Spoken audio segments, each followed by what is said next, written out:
Everyone, இன்னைக்கு நம்மளோட Kalpana பிளாஸால ration அரிசி வச்சு சூப்பரான ஒரு டெல்லி அப்பளம் வீட்டிலே எப்படி பண்ணுறதுன்றதை பார்க்கலாம். இது ரொம்பவே பெருசாக நல்ல யம்மியாக இருக்கும். இந்த ரெசிபிக்குள்ளே போகிறதுக்கு முன்னாடி இது வரைக்கும் நீங்கள் எங்களோட சேனலை சப்ஸ்கிரைப் பண்ணலைன்னா கண்டிப்பாக சப்ஸ்கிரைப் பண்ணிவிடுங்க. மறக்காம பக்கத்தில் இருக்க பெல் பட்டனையும் ப்ரெஸ் பண்ணிவிடுங்க. இப்போ வீடியோக்குள்ளே போகலாம்.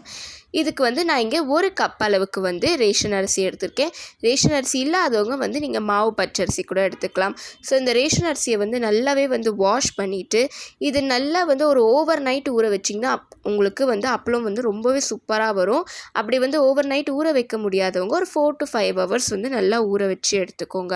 ஸோ இப்போ ஊற வச்சு வச்சுருக்க அந்த ரேஷன் அரிசியை ஒரு மிக்ஸி ஜாரில் தண்ணி மொத்தமாக ட்ரெயின் பண்ணிவிட்டு சேர்த்துக்கலாம். இதோட தண்ணி அளவு பார்த்திங்கன்னா 3/4 கப் அளவுக்கு தண்ணி. ஸோ 1 கப் அளவுக்கு அரிசிக்கு 3/4 கப் அளவுக்கு தண்ணி. ஸோ இந்த 3/4 கப் அளவுக்கு தண்ணியிலேருந்து வெறும் பாதி தண்ணி மட்டும் நம்ம சேர்த்துட்டு இதை நல்லா பேஸ்ட்டாக அரைச்சி எடுத்துக்க போகிறோம். பாருங்கள், இந்த மாதிரி நல்லா பேஸ்ட்டாக அரைச்சி எடுத்துகிட்டு இதை ஒரு ஸ்ட்ரெயினரில் நல்லா எந்த ஒரு திப்பியுமே இல்லாமல் நம்ம ஸ்ட்ரெயின் பண்ணி எடுத்துக்கலாம்.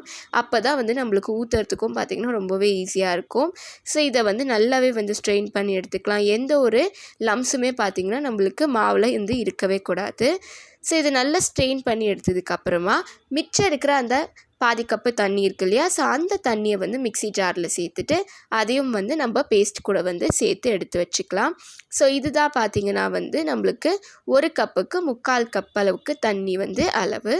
ஸோ இந்த மாதிரி மாவு கூட தண்ணி நல்லாவே கலந்து எடுத்து வச்சுக்கலாம்.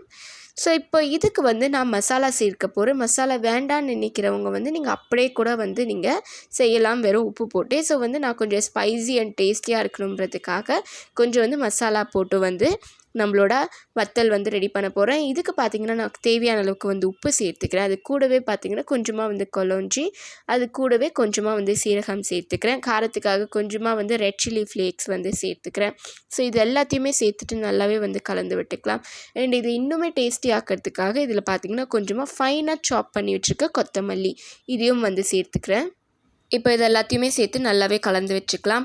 அடுத்ததாக ஒரு பாத்திரத்தில் நல்ல ஒரு 2 கிளாஸ் அளவுக்கு தண்ணி சேர்த்து இதுக்கு மேலே நல்ல ஒரு ஒயிட் கிளாத்தை ஒரு நூல் போட்டு நல்லா டைட்டாக இறுக்கி கட்டி வச்சுருக்கேன். நல்லா டைட்டாக இறுக்கி கட்டிக்கோங்க.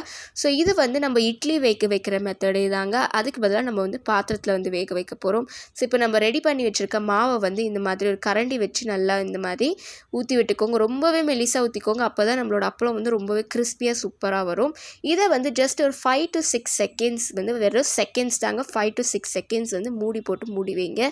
பாருங்கள் எவ்வளோ சூப்பராக குக் ஆகி வருது. இப்போ இதை இந்த மாதிரி ஒரு நைஃப் வச்சு நீங்கள் லைட்டாக அப்படியே எடுத்து விட்டிங்கன்னா சூப்பராக உங்களுக்கு வெளியில் வந்துடும்.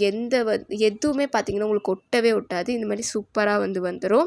ஸோ இதை மாதிரி நான் எல்லாத்தையும் ரெடி பண்ணிவிட்டு இந்த மாதிரி ஒரு பிளாஸ்டிக் ஷீட் மேலேயோ இல்லை கவர் மேலேயோ இதை நல்லா வெயில் ஒரு 2 to 3 days நல்லாவே காய வேணும். எந்த அளவுக்கு காயுதோ அந்த அளவுக்கு கிறிஸ்பியாக நம்மளோட வத்தில் இருக்கும்.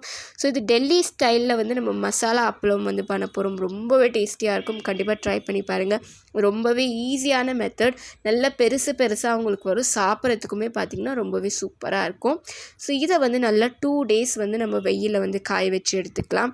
இப்போ நான் 2 days காஞ்சதுக்கப்புறமா காமிக்கிறேன். பாருங்கள் எவ்வளோ நல்லா காஞ்சிருக்கு.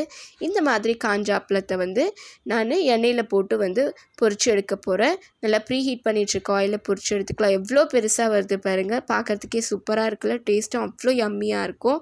ஸோ கண்டிப்பாக உங்கள் வீட்டில் நீங்கள் ட்ரை பண்ணி பாருங்கள்.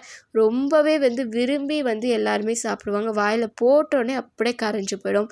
ஸோ எந்த ஒரு செலவுமே இல்லாமல் வீட்டில் இருக்கிற ரேஷன் அரிசி வச்சு சூப்பராக இந்த மாதிரி ஒரு டெல்லி அப்பளம் நம்ம வீட்டிலே ரெடி பண்ணலாம். பாருங்கள் எவ்வளோ பெருசாக புரிஞ்சு வருது. கடாய்க்கு ஈக்குவல் சைஸில் வருது. அந்த அளவுக்கு பெருசாக இருக்குது. ஸோ கண்டிப்பாக இந்த டெல்லி அப்பளம் உங்கள் வீட்லேயும் நீங்கள் ட்ரை பண்ணி பாருங்கள். குழந்தைங்களுக்கு ரொம்பவே பிடிக்கும். இந்த மாதிரி டிஃப்ரெண்ட்டாக நீங்கள் ஒரு அப்பளம் ரெசிபி பண்ணி கொடுத்தீங்களா.